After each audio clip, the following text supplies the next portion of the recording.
تو ایسی نافرمان عورت کی نماز اللہ کے عرش تک نہیں پہنچتی۔ تہجد جیسی عظیم عبادت، تہجد جو اللہ تعالیٰ کی لاڈلی عبادت ہے، جو اللہ کی قربت حاصل کرنے کا ذریعہ ہے، وہ بھی ایسی عورت کے لیے بے اثر ہو جاتی ہے۔ ایسی عورت کی دعا رد کر دی جاتی ہے، کوئی بھی دعا قبول نہیں ہوتی اور اس کا گھر برکت سے خالی ہو جاتا ہے۔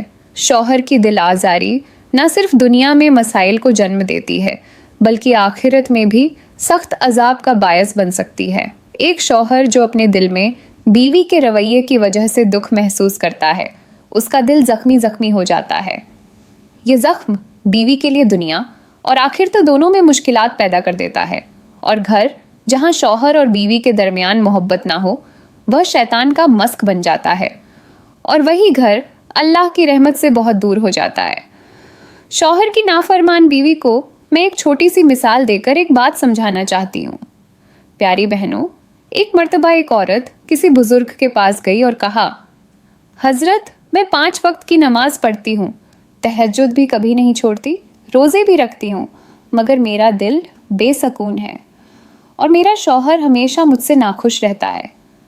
آخر میری عبادت کا اثر کیوں نہیں ہو رہا؟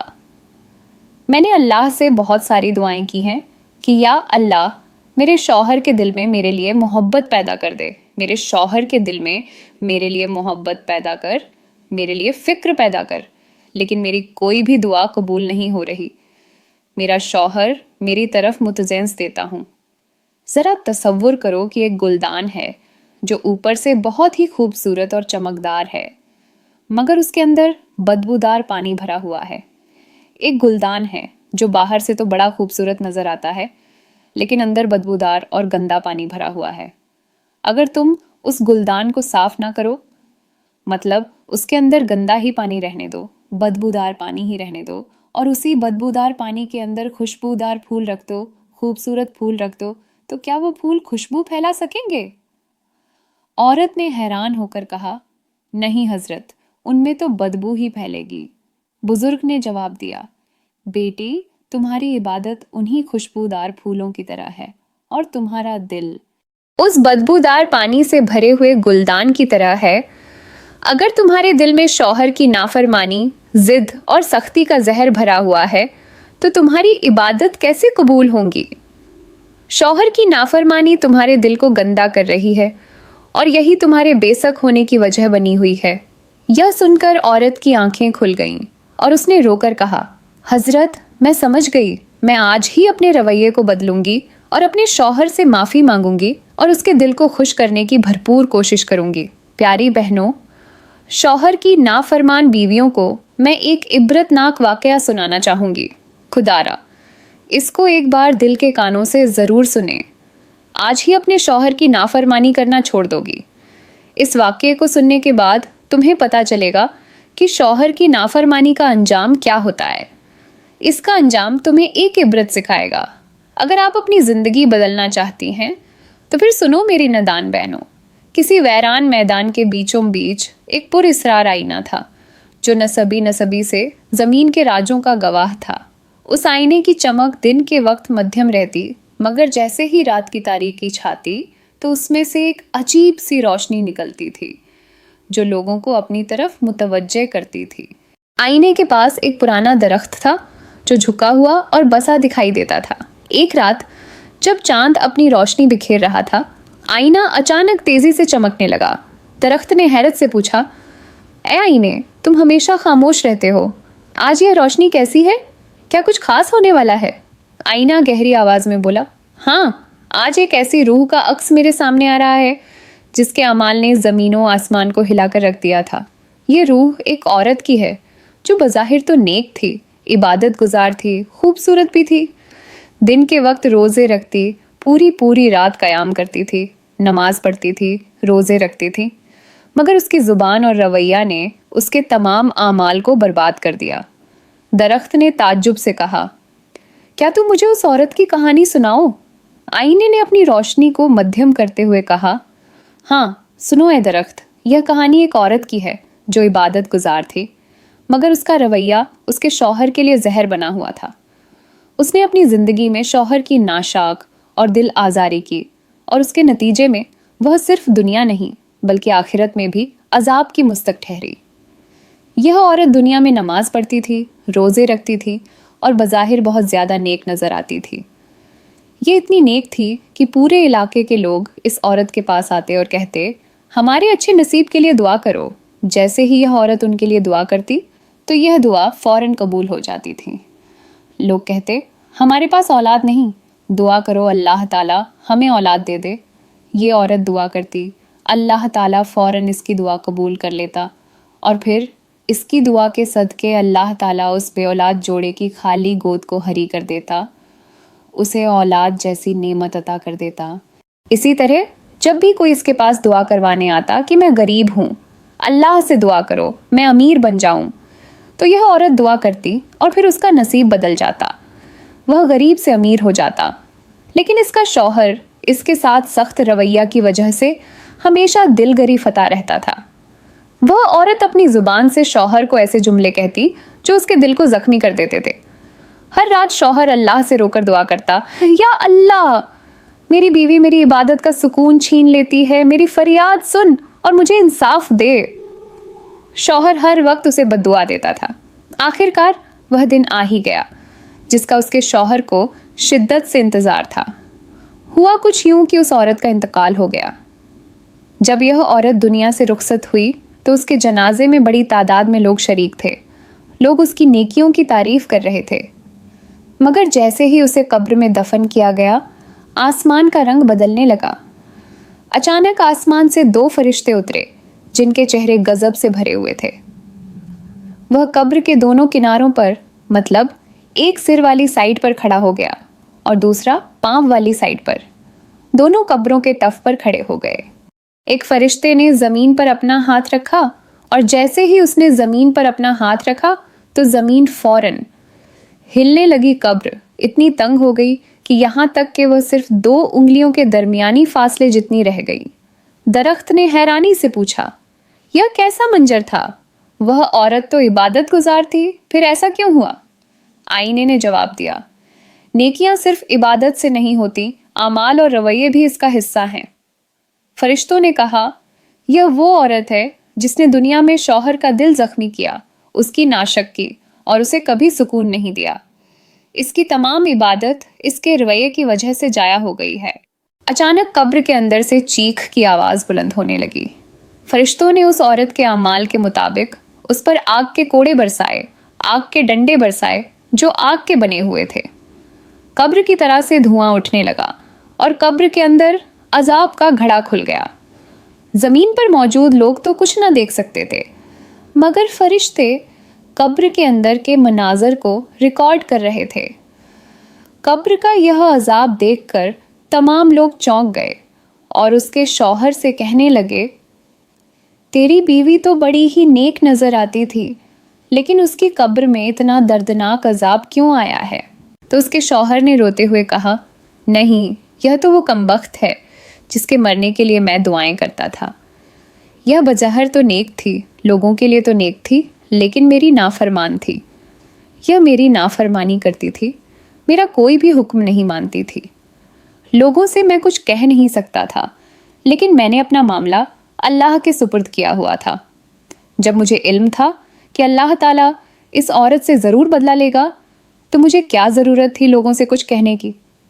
اس لیے میں خاموش رہتا تھا اور اللہ سے دعائیں کرتا تھا کہ یا اللہ جلد میرا انصاف کر دے۔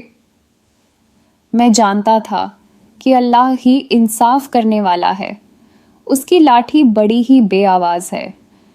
پھر آخر کار آج وہ وقت آ ہی گیا جب اللہ تعالیٰ نے اس عورت سے میرا بدلہ لے لیا۔ پھر اس شوہر نے لوگوں سے کہا، اے لوگوں، اپنی بیویوں سے کہنا، سب کچھ کرنا، سب گناہ کرنا، لیکن کبھی بھول کر کے بھی اپنے شوہر کی نافرمانی نہ کرنا، ورنہ یاد رکھنا کہ تمہاری بیویوں کا انجام بھی وہی ہوگا جو میری بیوی کا ہوا۔ تو پیاری بہنوں، اس سے معلوم ہوا کہ عبادت کا اثر تبھی ہوتا ہے جب انسان کے رویے اور اخلاق بھی اچھے ہوں۔ شوہر کی دل آزاری کرنا اللہ کی ناراضگی کو دعوت دیتا ہے۔ عبادت کے ساتھ ساتھ شکر گزاری اور محبت سے اپنے رشتوں کو نبھانا بہت زیادہ ضروری ہے، ورنہ دنیا اور آخرت دونوں تباہ اور برباد ہو سکتی ہے۔ اب عورتوں کا دوسرا گناہ جو ان کی کوئی بھی عبادت قبول نہیں ہونے دیتا، ان کی نماز قبول نہیں ہونے دیتا، وہ ہے غیبت کرنا اور حسد کرنا۔ حسد کرنا اور غیبت کرنا یہ ایسا بڑا گناہ ہے جو کسی بھی عبادت کو قبول نہیں ہونے دیتا۔ حسد اور غیبت، حسد ایک ایسا زہر ہے جو دل کو آلودہ کر دیتا ہے، اور غیبت وہ عمل ہے جو انسان کی نیکیوں کو جلا کر راکھ کر دیتی ہے۔ اس لیے بزرگ نے کہا، تمہارے دل میں حسد بھرا ہوا ہے اور تمہاری زبان دوسروں کی برائی کرتی ہے۔ یہ زہر تمہاری نیکیوں کو بے اثر کر دیتا ہے اور تمہاری دعاؤں کو روک دیتا ہے۔ عورت کی آنکھوں سے آنسو بہنے لگے۔ اس نے کہا، حضرت، میں نے آج تک یہ بات تو سمجھی ہی نہیں تھی۔ اب میں اپنے دل کو حسد سے پاک کروں گی اور اپنی زبان کو دوسروں کی برائی سے روکوں گی۔ تو پیاری بہنوں، آپ لوگ اپنے اوپر ذرا توجہ کریں کہ آپ کسی کی کامیابی سے جیلس تو نہیں ہوتی؟ آپ کسی کے کامیاب ہونے سے، کسی کی مال اور دولت سے، کسی کے بہت بڑا ہونے سے، کسی کے پیسے سے، کیا آپ کبھی وہ جیلس وغیرہ تو نہیں ہوتی؟ کیا آپ نے کبھی کوئی حسد تو نہیں کیا؟ اگر آپ کے دل میں تھوڑا سا بھی حسد ہے تو اسے ختم کر دیں۔ انشاءاللہ بہت جلد آپ کا اچھا وقت آ جائے گا، آپ کی نماز قبول ہونے لگے گی، دعائیں قبول ہونے لگیں گی۔ تو پیاری بہنوں، اب تیسرا گناہ وہ ہے والدین کی نافرمانی کرنا۔ والدین کی نافرمانی ایک ایسا گناہ ہے جو عورت کی تمام عبادت کو ضائع کر دیتا ہے۔ والدین وہ ہستیاں ہیں جن کی رضا اللہ کی رضا سے جڑی ہوئی ہے، اور ان کی ناراضگی اللہ کی ناراضگی کا کارن بنتی ہے۔ اگر کوئی عورت اپنے والدین کی خدمت اور عزت نہ کرے، ان کے حقوق ادا نہ کرے، یا ان کے ساتھ سخت رویہ اختیار کرے، تو اس کی نماز اور دیگر عبادت عرش تک نہیں پہنچتی، مشکلات اس کے پیچھے لگ جاتی ہے۔ ایک عورت ایک بزرگ کے پاس گئی اور کہا، حضرت، میں عبادت میں مگن ہوں، دن رات نماز پڑھتی رہتی ہوں، سجدے کرتی رہتی ہوں، روز رکھتی ہوں، مگر سکون نصیب نہیں ہوتا۔ میرے گھر میں ہر وقت بے برکتی رہتی ہے، یہ سب کیوں ہو رہا ہے؟ بزرگ نے ایک چراغ جلا کر کہا، ایک چراغ جلایا اور عورت کے سامنے رکھا اور کہا، یہ چراغ تمہاری عبادت ہے جو روشنی دے رہا ہے، یہ چراغ جو روشنی دے رہا ہے یہ تمہاری عبادت ہے۔ پھر انہوں نے چراغ کے نیچے سے تیل نکال دیا۔ اب جیسے ہی تیل نکالا تو چراغ فوراً بجھ گیا۔ عورت نے بزرگ سے پوچھا، یہ کیا ہوا؟ بزرگ نے کہا، یہ تیل تمہارے والدین کی دعا ہے، اگر والدین کی دعا تمہارے ساتھ نہ ہو تو تمہاری عبادت کا چراغ کبھی نہیں جل سکتا۔ عورت کی آنکھیں بھر آئیں۔ بزرگ نے آخری جملہ کہا، بیٹی، والدین کی رضا کے بغیر کوئی بھی عبادت اللہ تک نہیں پہنچتی، ان کے دل میں خوش ہوگی تو تمہاری نیکیاں بھی قبول ہوں گی۔ تو پیاری بہنوں، اب چوتھا گناہ، اپنے بچوں کی صحیح تربیت نہ کرنا۔ عورت پر اللہ کی جانب سے جو اہم ترین ذمہ داری دی گئی ہے وہ ان کے بچوں کی پرورش اور اس کی دینی اور اخلاقی تربیت ہے۔ لیکن جو عورت اس ذمہ داری کو نظر انداز کرتی ہے، اپنے بچوں کو دین سے دور رکھتی ہے یا ان کی تربیت میں لاپرواہی کرتی ہے، وہ ایک بہت بڑے گناہ کی مورت بن جاتی ہے، جس کے باعث اس کی نماز اور دیگر عبادت بے اثر ہو جاتی ہیں۔ اب پانچواں گناہ، صدقہ دینے میں بخلت اور دل میں بدنیتی رکھنا۔ صدقہ دینے میں کنجوسی کرنا اور دل میں بدنیتی رکھنا، صدقہ اسلام میں بہت بڑی عبادت ہے اور اللہ کے قریب جانے کا ایک بہترین ذریعہ ہے۔ لیکن جو عورت صدقہ دینے میں بخلت کرتی ہے، کنجوسی کرتی ہے یا دل میں کسی قسم کی بدنیتی رکھ کر صدقہ دیتی ہے، تو اس کی عبادت اللہ کے ہاں قبول نہیں ہوتی۔ وہ صدقہ تو دیتی ہے لیکن دل میں بدنیتی کی وجہ سے اس کی کوئی بھی عبادت قبول نہیں ہوتی، اس کا صدقہ بھی قبول نہیں ہوتا ہے۔ صدقہ کی اصل روح دل کی خلوص اور اللہ تعالیٰ کی رضا کے لیے ہے، مگر جب عورت صدقہ دینے کے بعد اپنی خوشی کا اظہار کرتی ہے یا اپنے اوپر فخر محسوس کرتی ہے تو وہ صدقہ اپنی حقیقت سے ہٹ جاتا ہے۔ صدقہ دینے کا مقصد اللہ کی رضا حاصل کرنا ہے، مگر جب عورت صدقہ دینے کے بعد اس کا فخر کرتی ہے تو اس کا صدقہ بے اثر ہو جاتا ہے اور اس کی عبادت قبول نہیں ہوتی۔ اللہ تعالیٰ قرآن کریم میں فرماتا ہے کہ صدقہ دینے والوں کو ان کی نیت کے مطابق بدلہ ملے گا۔ جب انسان اللہ کی رضا کی بجائے دنیا کی شہرت یا تعریف کے لیے عمل کرتا ہے تو اس کا دل سکون سے محروم ہو جاتا ہے، کیونکہ اس نے اس میں دکھاوا کیا ہے اور اس کی عبادت بے اثر ہو جاتی ہے۔ ہمیں صدقہ دینے کا کیا فائدہ ہوتا ہے؟ میں تمہیں یہاں پر ایک خوبصورت سا واقعہ سناؤں گا۔ ایک عورت اپنے کھیتوں میں کام کر رہی تھی، زمین کی سخت مٹی کو کھود کر اس میں بیج بو رہی تھی۔ اس کے ہاتھ میں کٹائی کا ایک چھوٹا سا اوزار تھا اور پسینے سے اس کا جسم تھا، مگر اس کا چہرہ مطمئن تھا۔ اتنا سخت کام ہونے کے باوجود بھی وہ خوشحال سی تھی، کیونکہ وہ جانتی تھی کہ جو بھی ملے گا وہ اللہ کی رضا کے لیے ہی ملے گا۔ اس کی زندگی بہت سادہ تھی اور وہ اپنے شوہر اور بچوں کے ساتھ بہت زیادہ خوش تھی، مگر ایک دن ایسا ہوا جو اسے ہمیشہ یاد رہے گا۔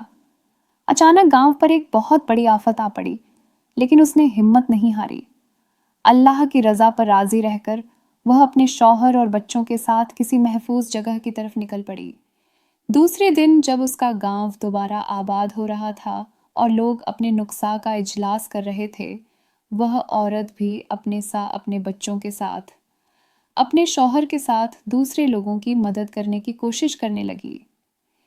ایک دن جب وہ ایک زخمی شخص کو مدد فراہم کر رہی تھی تو اس نے دیکھا کہ ایک اجنبی شخص جس کو اس نے آج سے پہلے کبھی نہیں دیکھا تھا، وہ اس عورت کے پاس آیا اور کہنے لگا، کیا تمہیں کسی کی مدد کی ضرورت ہے؟ میں تمہارے کھیت کی دوبارہ بحالی میں تمہاری مدد کروں گا۔ عورت حیرانی سے اس شخص کی طرف دیکھنے لگی۔ وہ شخص اس کے کھیتوں کی طرف گیا اور ساتھ کچھ لوگ آئے۔ اس شخص کے ساتھ کچھ اور بھی لوگ تھے جو ان کے لیے بالکل اجنبی تھے۔ انہوں نے کھیت کے دوبارہ بحالی کا آغاز کیا۔ وہ شخص اور اس کے ساتھی دن رات کام کرتے رہے اور چند دنوں میں کھیت دوبارہ آباد ہو گیا۔ عورت کی خوشی کا کوئی ٹھکانہ نہ رہا۔ اس نے اس شخص سے پوچھا، تم کون ہو؟ میں تمہیں نہیں جانتی۔ تم نے میرے کھیت کی مدد کیوں کی؟ تم نے میری مدد کیوں کی؟ اس شخص نے مسکراتے ہوئے جواب دیا، میں وہ ہوں جس کے لیے تم نے سالوں پہلے صدقہ دیا تھا، جب تم نے ایک بے سہارا مسافر کو پانی پلایا تھا اور اسے کچھ کھانا دیا تھا۔ وہ صدقہ آج تمہارے کھیت کی دوبارہ آباد کاری کے طور پر تمہیں واپس ملا ہے۔ اللہ کی رضا کے لیے دیا گیا ہر صدقہ کبھی بھی ضائع نہیں ہوتا۔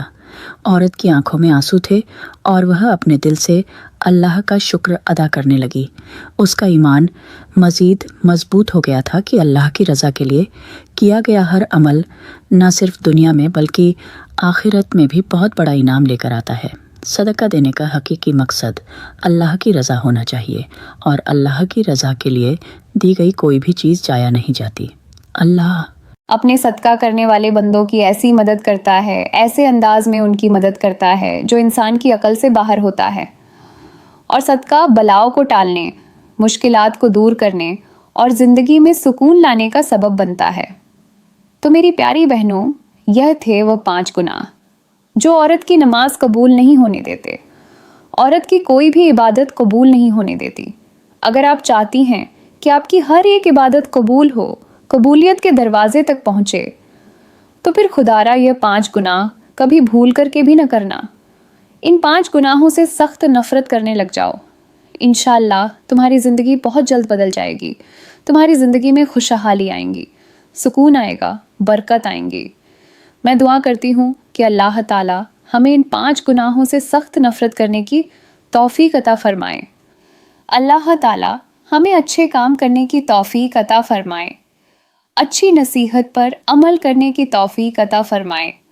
آمین ثم آمین۔ وما النا الال بلال مبین۔